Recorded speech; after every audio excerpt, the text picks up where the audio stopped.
की बॉडी अकड़ जाती है। अभी कुछ टाइम से सैम को ऐसा नहीं हो रहा था। सैम अब कॉफी पीने के लिए नजदीक के कैफे में जाता है। कॉफी शॉप में बर्डी नाम की एक लड़की थी जो कस्टमर्स को सर्व कर रही थी। सैम कॉफी लेता है तो हमें पता चलता है कि बर्डी और सैम एक दूसरे को ठीक ठाक जानते थे।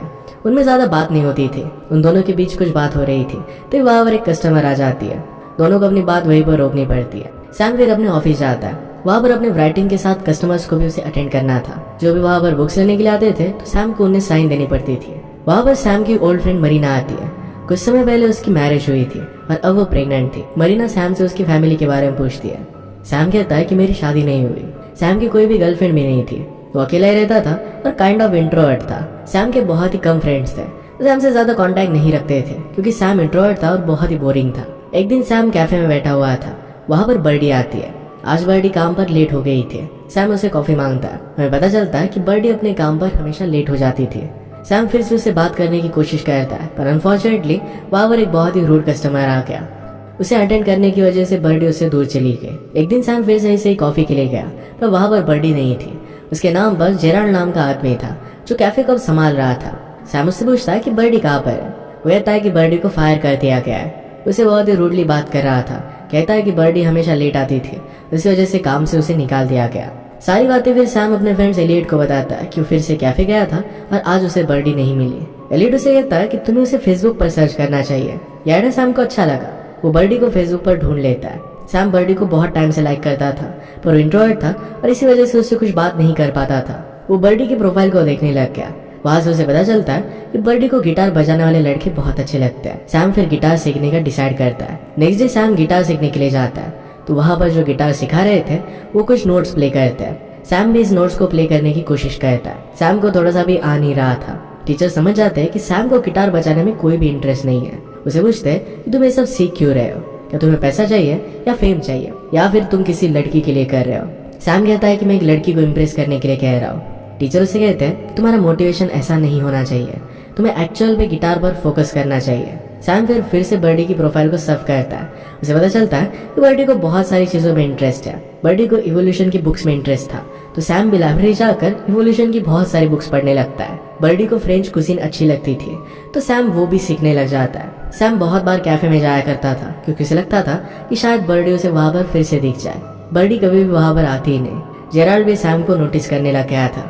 सैम को यह भी पता चलता है कि बर्डी को जूडो पसंद है। फिर वो जाकर जूडो भी सीखने लग गया पर इसमें वो बहुत मार खाता है। बर्डी को जो म्यूजिक पसंद था इसकी सीडी भी उसने ऑर्डर की और वो सब कुछ सुनता है। एक दिन जब वो ऐसे ही कैफे में बैठा था तो बर्डी अपनी सैलरी लेने के लिए आई। जेराल्ड बर्डी को कहता है कि एक लड़का तुम्हारे बारे में पूछ रहा था और तुम्हारे पीछे ही है। सैम ये सुनकर छुप जाता है। बर्डी उसे देख नहीं पाती और फिर वहां से चली जाती है। सैम फिर पूरे दिन अपने कामों के साथ वो सारी स्किल्स सीखने की कोशिश करता है जो बर्डी को बहुत पसंद है। एलियट ये सब करते हुए उसे नोटिस करता है। एलियट उसे कहता है तुम्हें डायरेक्टली बर्डी को फेसबुक पर मैसेज करना चाहिए। सैम को आइडिया अच्छा लगा।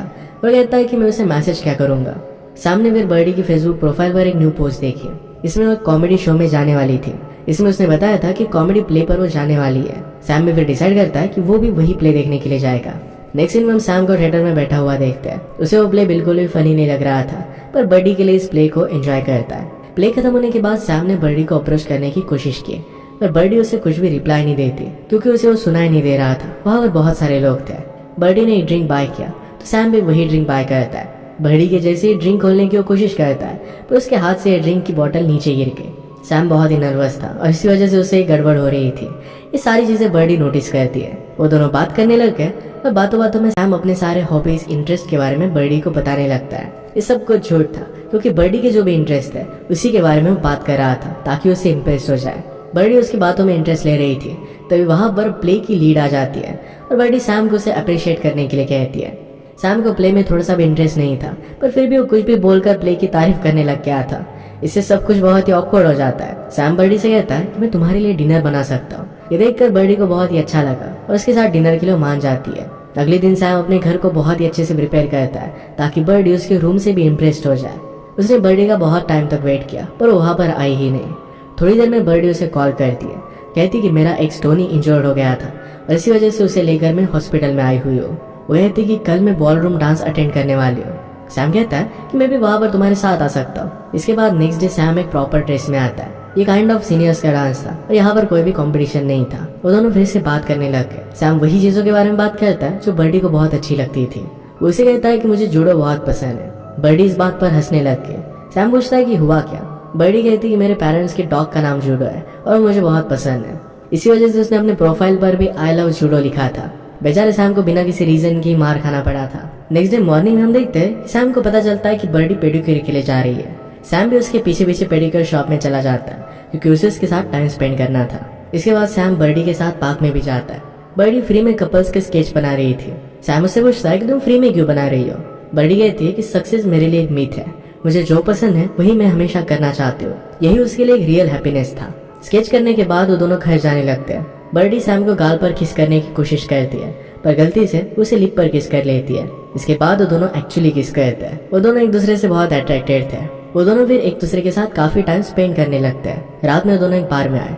वहाँ पर बर्डी का एक टोनी भी आता है। टोनी ऐसे ही कभी कभी यहाँ पर कैजुअली गाना गाता रहता था। वो आज भी गाना गाने का डिसाइड करता है। बर्डी से उसे पता चला कि सैम को भी गिटार बजाना बहुत अच्छा लगता। वो फिर सैम को इंसिस्ट करता है कि वो गिटार बजाए और वो खुद गाना गाएगा। सैम बहुत मना करने की कोशिश करता है पर फिर भी गिटार बजाने के लिए उसे स्टेज पर आना ही पड़ा। तो सैम को तो एक्चुअल में गिटार बजाना आता नहीं था क्योंकि वो अभी भी सीख रहा था। जैसे ही गाना स्टार्ट होता है तो यहाँ से निकलने के लिए सैम ने गिटार की स्ट्रिंग को बहुत ही जोर से बजाया जिससे वो टूट जाती है। वो प्रिटेंड करता है कि उससे गलती से टूट गई। इसके बाद वो अपनी सीट पर जाकर बैठ गया। बर्डी और वो यहाँ पर बहुत अच्छा सा टाइम स्पेंड करते हैं। इसके बाद वो दोनों घर आ गए। वो दोनों ही बहुत ही रोमांटिक मूड में थे। तभी वहाँ पर एलियट और उसकी गर्लफ्रेंड आ गई। वो चारों मिलकर फिर एक ट्रिप पर जाने का प्लान बनाते हैं। एलियट की गर्लफ्रेंड बर्डी को घर ड्रॉप करने के लिए चली गई। ट्रिप पर सब लोग अपने बारे में और बता रहे थे। बर्डी बताती है कि उसके पेरेंट्स हमेशा से हिपीज थे, इसी वजह से उसका बहुत ही वियर्ड सा नाम बर्डी रखा। कुछ देर बाद सब लोग स्मोक करने लग गए। सैम स्मोक नहीं करता था। एलियट सैम के पास आकर स्मोक करने लगती है और इसी वजह से सैम की हार्ट बीट बढ़ गई। सडनली उसे पैनिक अटैक आने लग गया।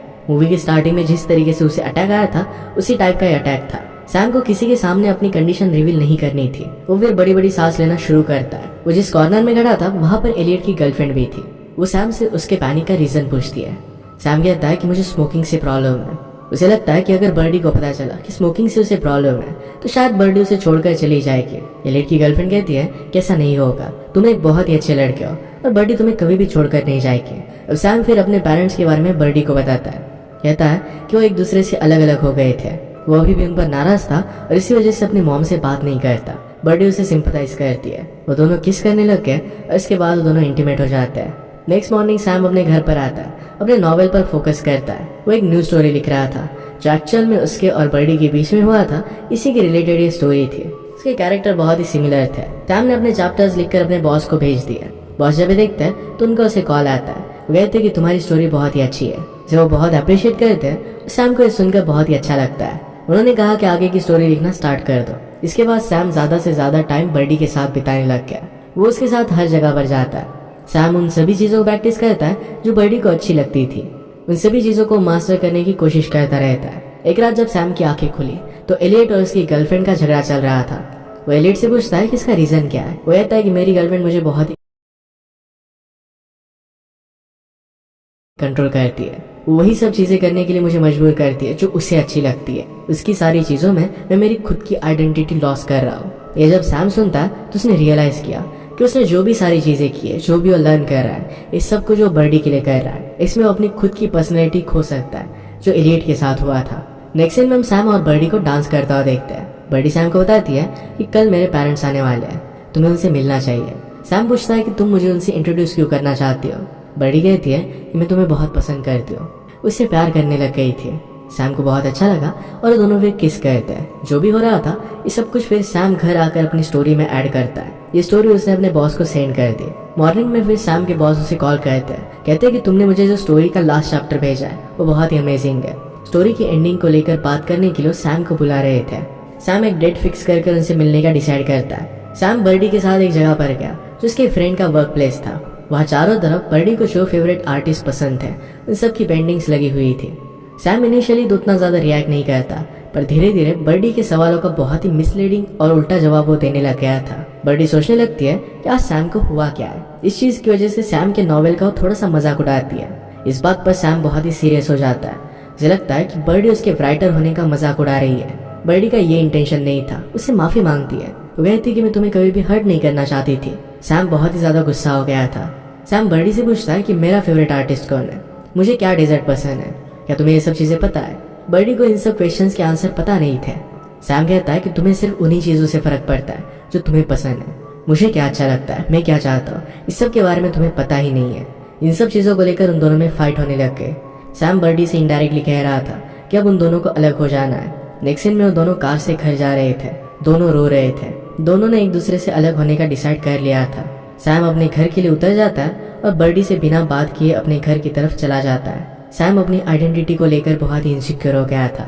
बर्डी को इम्प्रेस करने के चक्कर में वो भूल गया था कि वो खुद कौन है। इन्हीं सब रीजंस की वजह से उसने उससे ब्रेकअप कर लिया। नेक्स्ट डे सैम अपने बॉस से मिलने के लिए गया। वो कहता है कि मुझे स्टोरी की एंडिंग चेंज करनी है। वो अब लास्ट में दोनों कैरेक्टर्स का ब्रेकअप दिखाना चाहता था। उसके साथ जो इश्यूज थे जिस वजह से उनकी रिलेशनशिप एंड हुई थी, यही सब चीजें अब वो स्टोरी में भी डालना चाहता था। बॉस कहते हैं कि ऐसा करने की कोई भी जरूरत नहीं है, ये दोनों कैरेक्टर्स बहुत ही अलग अलग है, पर फिर इस वजह से रिलेशनशिप को एंड करना है सही नहीं होगा। कभी कभी दो अलग अलग लोग भी एक दूसरे के साथ आकर बहुत ही खुश रह सकते हैं। सैम जब ये बात सुनता है तो उसे रियलाइज होता है कि उसने गलती कर दी है। वो फिर अपनी भी लव स्टोरी की एंडिंग चेंज करने का डिसाइड करता है। सैम ऑफिस से भागते हुए निकल गया और बर्डी के पास जाने लग गया। उसे पता था कि आज वो बॉलरूम डांस के लिए आती है। उसे टैक्सी नहीं मिल रही थी, तो जहाँ पर बॉलरूम का डांस था वहाँ पर सैम भागते भागते आ गया। बर्डी डांस करने ही वाली थी, पर तभी वहाँ पर सैम पहुंच जाता है। वो बर्डी की तरफ आने लग गया। वहाँ पर हम एलियट और उसकी गर्लफ्रेंड को भी देखते हैं। उनके बीच में भी सारी चीजें अब नॉर्मल हो चुकी थी। उन दोनों को साथ में देखकर सैम को बहुत अच्छा लगता है। वो दोनों सैम को बर्डी के साथ डांस करने के लिए मोटिवेट करते हैं। अब सैम बर्डी के पास गया, उसके लिए जो भी फील करता था इस सब कुछ उसे बता देता है। वो ये भी कहता है कि मैं तुमसे बहुत प्यार करता हूँ। बर्डी भी उसे प्यार करने लग गई थी, इसी वजह से उसे माफ कर देती है।